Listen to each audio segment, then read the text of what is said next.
ouviu falar em regiões hidrográficas? Sabe quantas existem no Brasil e para que servem? A Agência Nacional de Águas, a ANA, começou a divulgar nas redes sociais informações sobre as 12 regiões hidrográficas do Brasil. Qual é o objetivo da medida? Sobre o assunto, vamos conversar com Antônio Félix Domingues, coordenador de articulação e comunicação da ANA. Olá, seja bem-vindo ao NBR Entrevista. Obrigado, Carla. Bom, para a gente começar, vamos explicar o que é uma região hidrográfica. Então, nós conhecemos muito no Brasil as regiões geográficas, né? Região Norte, região Sul, Centro-Oeste, Nordeste, Sudeste. E ela tem uma razão de existir do ponto de vista da geografia.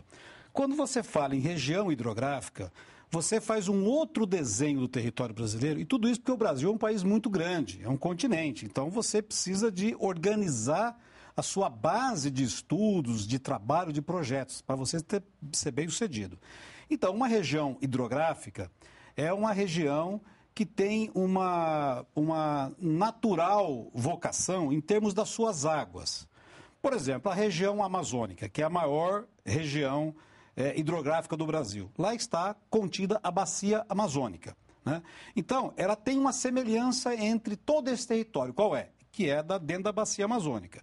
Existem outras regiões também que é uma bacia de um rio muito importante, como São Francisco, por exemplo, né? Então, todo o território da região hidrográfica do São Francisco tem uma certa semelhança entre si, que é a fisiografia de toda essa bacia. Então, procurou-se a questão física, fisiográfica da bacia hidrográfica e também muitas características importantes ambientais, os biomas, a questão social, da ocupação do homem, e dividimos o Brasil inicialmente em 8 regiões hidrográficas e depois passamos para 12 regiões hidrográficas. Ou seja, todo o território brasileiro está hoje dividido em 12 regiões hidrográficas. E por que é importante fazer essa divisão? É para você planejar? Porque, por exemplo, você imagina o seguinte, a utilização da água numa bacia hidrográfica, ela tem que ser pensada de acordo com esta bacia e não com a divisa dos estados, não com a divisão política. Porque a divisão política é uma divisão artificial, ela é feita pelos homens, né? E a divisão hidrográfica é uma divisão natural, foi a natureza que fez, né? Então, quando você fala, por exemplo, de uso de água numa cidade, lançamento de esgoto, uso para a indústria, para mineração, para irrigação, agricultura, é muito melhor você planejar isso olhando a bacia hidrográfica, a região hidrográfica e não a divisão política. Porque a divisão política, os homens é que a fazem. A divisa do município, de um estado, ela hoje é de uma maneira, mas daqui a 10, 20, 50 anos ela pode mudar, né? A Europa, por exemplo, nós conhecemos as fronteiras dos países europeus, elas mudaram 4 vezes nos últimos 150 anos. Cada guerra determinou um desenho geográfico das fronteiras. Enquanto isso, as regiões hidrográficas, as bacias do Rio Reno, do Rio Danúbio, do Rio Sena, estão lá há milhões e milhões de anos. Então, por isso que é mais inteligente para planejamento de uma nação, de um país, de um território, você pensar na hidrografia. O Brasil cuida bem da riqueza hidrográfica que tem? Olha, o Brasil procura cuidar bem. Nós hoje temos um aparato legal institucional muito interessante, está entre os mais desenvolvidos do mundo, mais evoluídos. A sociedade participa, tem a previsão dela participar da gestão da bacia através dos comitês, mas ainda falta muita conscientização da população. Quer dizer, nós temos tudo para cuidar bem. O Brasil é um dos países mais ricos com relação às águas que tem. Nós podemos, com inteligência, fazer desta riqueza, que ainda é potencial, porque nós não estamos sabendo utilizá-la racionalmente, fazer uma produção econômica gigantesca através da irrigação, da indústria, da mineração. Mas ainda precisamos fazer muita coisa para cuidar bem da água. Bom, abundância a gente tem, né? Isso não é o problema, né? Agora, a nossa água está concentrada em uma determinada região, né? Isso é bom ou isso é ruim? Então, é interessante, porque isso acontece com vários países, né? Muitos países do mundo, em países importantes, tem muita água onde tem pouca gente e tem muita gente onde tem pouca água. É o caso do Brasil também. Brasil, México, Estados Unidos, isso acontece em muitos países e você tem população concentrada nas áreas que não tem muita água. Então, é um problema isso daí. Quer dizer, é evidente que se tivesse melhor distribuído pelo território brasileiro, nós teríamos muito mais facilidade na administração dessa riqueza para transformar isso numa riqueza efetiva. Então, por isso que você tem que fazer transferência de bacias, né, de água de uma bacia para outra e assim por diante, né? E sempre com muito custo político, com muito debate com a sociedade. Então, é um problema, mas é muito melhor você ter esse problema do que você não ter água em lugar nenhum. No nosso caso, não. Nós temos cerca de 12% da água doce do planeta e isso é, sem dúvida alguma, a maior riqueza que o Brasil tem em termos físicos do seu território, sem contar uma grande riqueza que nós temos também, que é a sociedade que nós estamos fundando aqui, que é uma sociedade muito voltada para a questão da democracia, da superação de uma série de problemas que outras regiões do planeta têm, né? A questão da intolerância religiosa e assim por diante. Então, o Brasil tem esse lado muito bom da sua sociedade, que é realmente uma riqueza, mas que do lado da questão natural, as águas, sem sombra de dúvida, é uma riqueza gigantesca que o Brasil tem. Qual é a principal preocupação hoje em relação à preservação, né, dos recursos hídricos? É a questão da ocupação irregular das terras, é a questão da poluição? Como é que está isso hoje? Então, o Brasil, nós temos um problema muito grande, que é o seguinte: nos últimos 50 anos, nós deixamos de ser um país rural e passamos a ser um país urbano. Aliás, mais do que urbano, nós estamos sendo um país metropolitano. Se você pegar as 10 principais regiões metropolitanas do Brasil, você vai ver que a maior parte da população está nessas regiões. Então, o que acontece? Isso significa que nós não estamos tendo tempo de trazer esses grandes contingentes de população para as cidades e resolver os problemas que eles acabam acarretando. Então, assim, hoje o principal problema de água, o que é? Nós não estamos tratando os esgotos de maneira adequada. Agora, por quê? Porque nós temos que primeiro fazer a casa para essa população que vem, depois colocar água na torneira, que é a principal relativa à água, é botar água tratada na torneira. E depois temos que afastar o esgoto, jogar o esgoto dentro de um cano e depois tratar do esgoto. Então, se você vai ver, por exemplo, nós estamos com muito pouco esgoto tratado no Brasil, porque nós não tivemos tempo, de recurso, para fazer tudo. Então, a ideia agora é que, como nós estamos diminuindo o crescimento populacional, a taxa de crescimento, e também diminuindo esse verdadeiro inchaço das grandes cidades, nós vamos ter tempo agora de procurar organizar isso aí. É o que a gente espera que aconteça. Temos tudo para fazer isso. Temos recursos, temos tecnologia, temos demanda, temos tudo, né? Então agora falta vontade política da sociedade. E tem que ficar claro que isso não é do governo.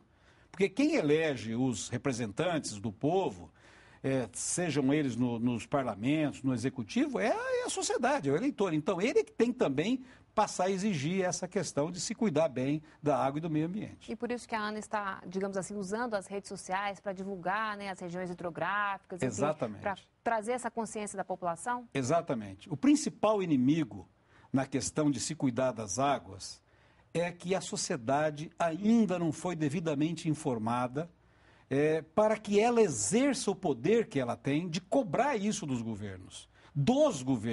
Do governo municipal, do governo estadual, do governo federal e assim por diante. Então, esse trabalho de se utilizar as redes sociais para levar esclarecimento do que é uma região hidrográfica, qual a importância da água, qual que é a importância de você cuidar bem da água, quanto que vai custar no futuro se nós não cuidarmos bem da água.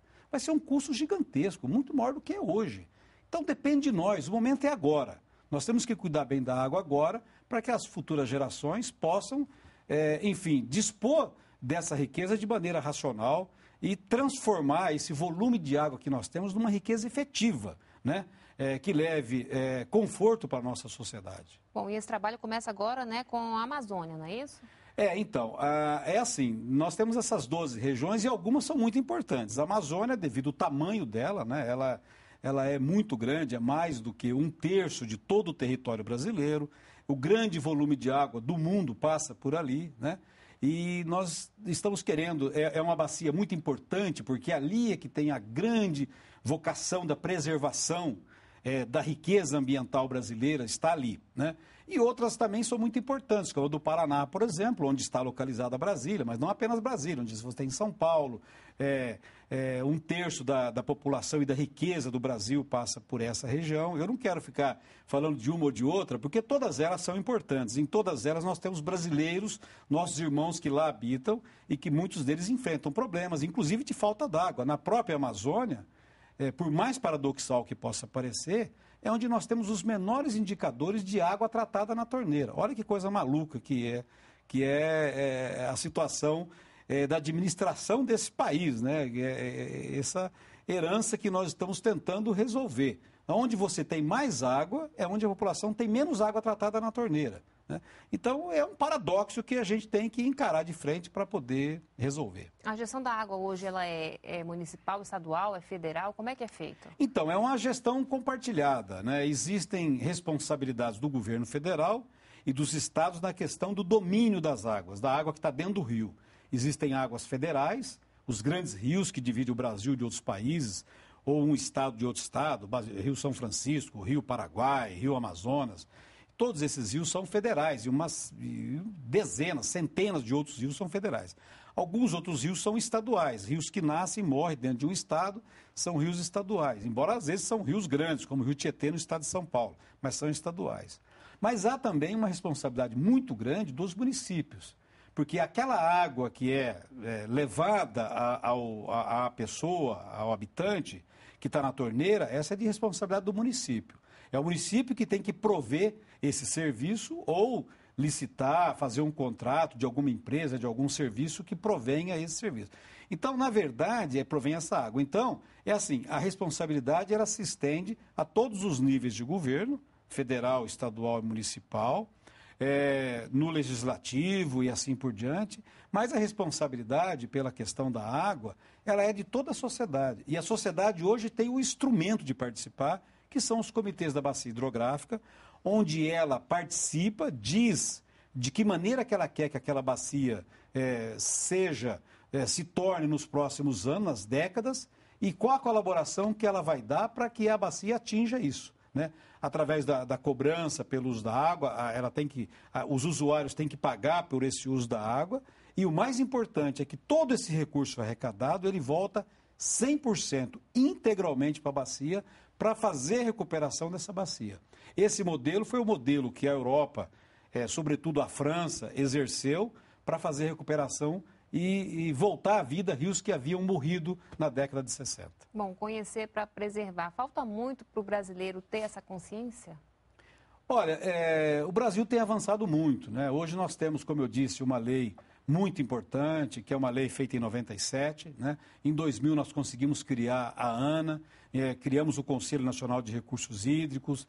Hoje nós já temos aí cerca de 150 comitês de bacia hidrográfica funcionando no Brasil todo. A maior parte são comitês estaduais, mas temos aí cerca de uma dezena de comitês nacionais. Já em vários desses comitês nós temos todos os instrumentos de gestão, outorga, cobrança, plano, agência de bacia, tudo funcionando, né?